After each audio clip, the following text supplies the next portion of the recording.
என்னடா அதிசயமா ஆஃபீஸ் டைமில் கால் பண்ணியிருக்க? ஆமாண்டா, ஒன்றும் இல்லை. சுப்ரியா கால் பண்ணா, இன்னைக்கு ஈவினிங் மீட் பண்ணலாமான்னு கேட்குறா. ரகவா, காதல் திரும்ப மலருது போலியே. சீச்சி, அப்படிலாம் சரி, நீ என்ன சொன்ன சொல்லு. நான் மீட் பண்ணலான்னு சொல்லிட்டேன். அதான் சொல்லிட்டல்ல, அப்புறம் என்ன எனக்கு கால் பண்ணிட்டு இருக்க? அது இல்லைடா, ரொம்ப நாளைக்கு பிறகு மீட் பண்ணுறேன் தனியாக, கொஞ்சம் பதட்டமாக இருக்கு. ரகவா, உனக்கு பயமா? ஏன் இல்ல, காலேஜ் டைம்ல ட்ரெயின்ல போகும்போது வெள்ளரிக்காய் விற்கிற பொண்ணையெல்லாம் கலாய்ச்சிட்டு இருப்ப. என்ன மறந்துட்டியா? சே சும்மா இரு, நீ வேற.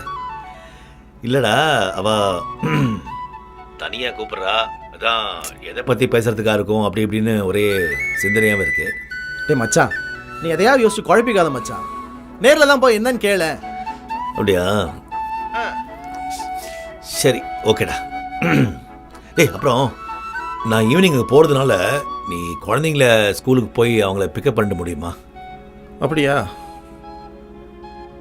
ஓகே மச்சான், நான் பார்த்துக்கிறேன். ஓகேடா, நீ பார்த்து போயிட்டு வா. தேங்க்ஸ்டா, தேங்க்யூ.